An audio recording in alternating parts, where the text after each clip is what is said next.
Doctor Babasaheb Ambedkar. एक वादळी पर्व, प्रचंड झंझावात, तेजस्वी क्रांतीसूर्य ज्याच्या तेजोमय कर्तृत्वाने भारतभूमीवर लखलखीत किरण पडली आणि प्रत्येक भारतीयाचं जीवनमान प्रकाशमय झालं. अवघ्या भारतात क्रांतीची लाट आली आणि प्रत्येक नागरिक गुलामीतून मुक्त होऊन सन्मानाचं जीवन जगू लागला.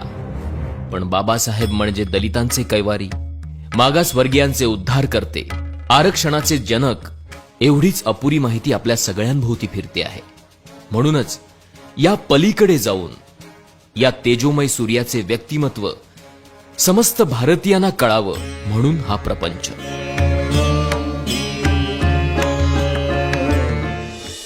एकविसाव्या शतकातील सगळ्यात विद्वान व्यक्तिमत्व म्हणून कोलंबिया विद्यापीठाने डॉक्टर बाबासाहेब आंबेडकरांना गौरविलं. पाश्चिमात्य देशात बाबासाहेबांना चॅम्पियन ऑफ ह्युमन राईट्स असं म्हणतात.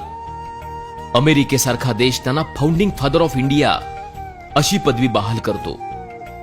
यामागची कारणं लक्षात घेतली तर व्यक्तीच्या प्रतिष्ठेसाठी, राष्ट्राच्या एकतेसाठी त्यांनी आपल्या वैचारिक भूमिकेमधून उचललेली पावलं ही पाश्चिमात्य आणि विकसित देशासाठी मार्गदर्शक हमरस्ता बनतात. म्हणूनच आरक्षणातील संविधानाचा मसुदा जगाने न्यू डेमोक्रॅटिक कॉन्सेप्ट म्हणून गौरवला आणि अमेरिका सुद्धा त्याचा पाठपुरावा करते. बाबासाहेबांनी आपल्या संपूर्ण जीवन पद्धतीत बुद्ध, फुले, संत कबीर यांना गुरु मानलं आणि त्यांच्याच विचारांची छाप त्यांच्या समग्र साहित्यामध्ये आणि चळवळीमध्ये आपणाला दिसते.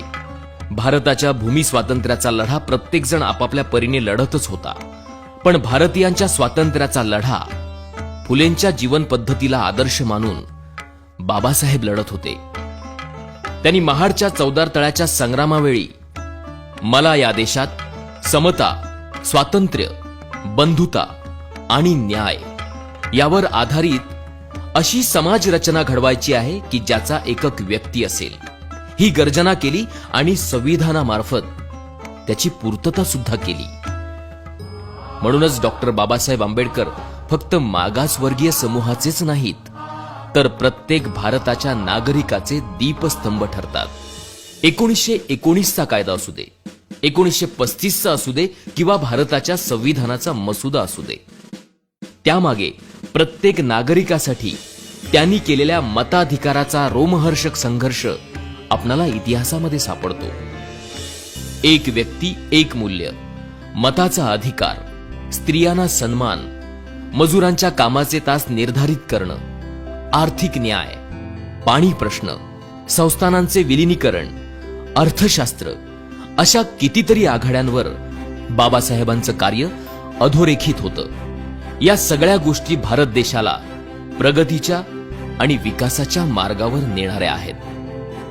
त्यांच्या समग्र चळवळीचा गाभा आपणाला भारताच्या संविधानाच्या प्रास्ताविकेत सापडतो.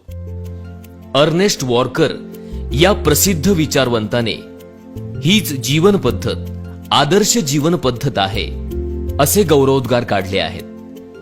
या जीवन पद्धतीवर आपल्या सामाजिक आशयाच्या पुस्तकात आपण हीच जीवन पद्धत सांगितलेली आहे असे गौरवोद्गार काढून बाबासाहेबांच्या समग्र जीवन पद्धतीचं सार त्यांनी आपल्या लेखात सांगितलेलं आहे. अर्थशास्त्रावरील प्रबंध प्रॉब्लेम ऑफ रुपी यामध्ये रुपयाचा प्रश्न मांडून संपूर्ण जगातील विद्वानांचे लक्ष वेधून घेणारे डॉक्टर बाबासाहेब आंबेडकर सामाजिक न्यायासह समता, बंधुता, स्वातंत्र्य, गणराज्य आणि लोकशाही या आघाड्यांवर आपली वेगळी छाप ठेवून जातात. पाश्चिमात्य देशामध्ये लोकशाही पद्धत आहे, पण त्या जोडीला तथागत गौतम बुद्धांच्या काळातील गणराज्य पद्धत अंगीकारली तर व्यक्तीच्या सर्वांगीण विकासाची पद्धत गतिमान करू शकतो. त्यासाठी दर्जाची आणि संधीची समानता प्रत्येक नागरिकाला संविधानातर्फे ते बहाल करतात. आणि याच गणराज्य पद्धतीमध्ये प्रत्येक नागरिक त्याच्या क्षमतेनुसार कनिष्ठ ते राष्ट्राच्या सर्वोच्च पदापर्यंत आपली पात्रता सिद्ध करून ते पद मिळवू शकतो. ही आदर्श गणराज्य पद्धत संविधानामधून गतिमान करतात.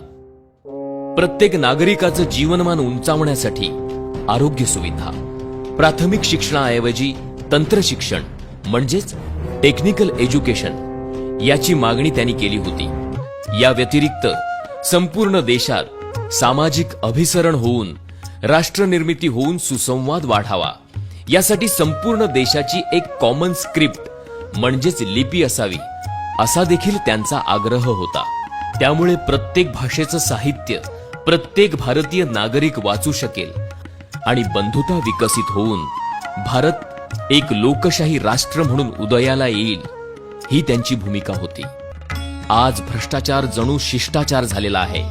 भ्रष्टाचाराची ही सुनामी वेगाने आपली मूल्य नष्ट करून टाकते आहे.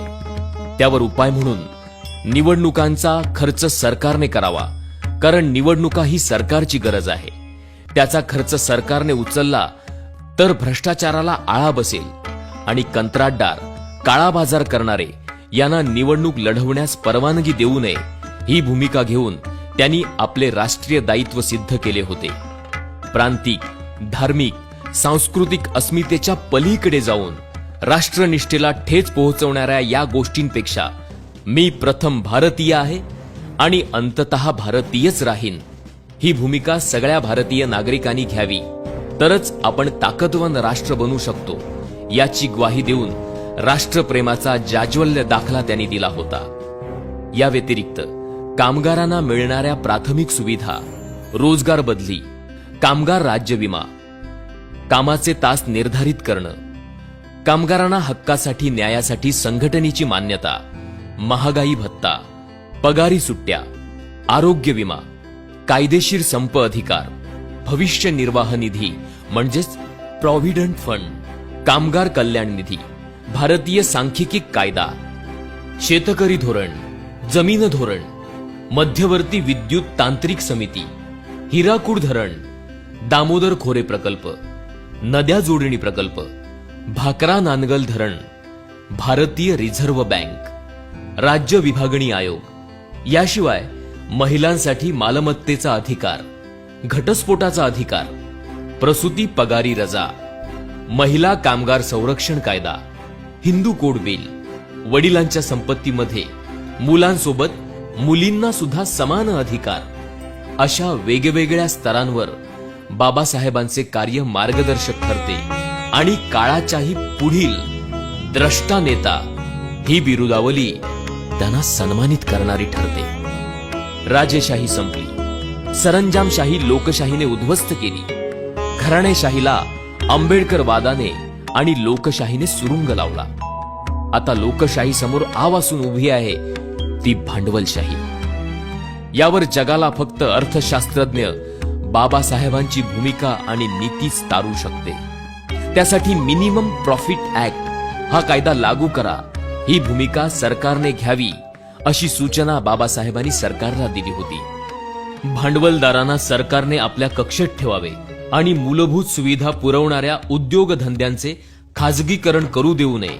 भांडवलदारांचा नफा कायदा निर्धारित करण्यात यावा ही भूमिका घेऊन बाबासाहेबांनी भारतासह जगातल्या प्रत्येक लोकशाही सरकारला प्रगतीचा मार्ग दाखवला होता.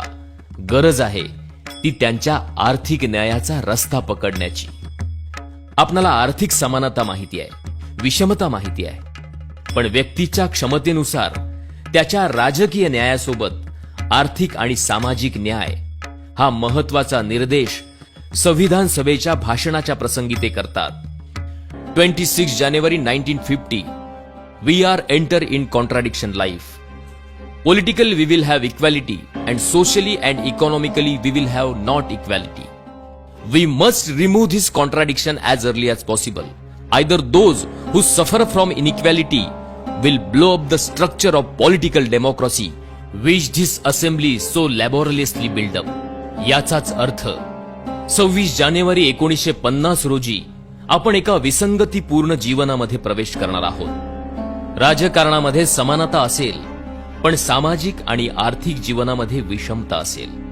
हा भेद शक्य तितक्या लवकरात लवकर आपणाला मिटवावा लागेल, नाहीतर असमानतेचे बळी ठरणारे लोक हा राजकीय लोकशाहीचा डोलारा उद्ध्वस्त केल्याशिवाय राहणार नाहीत.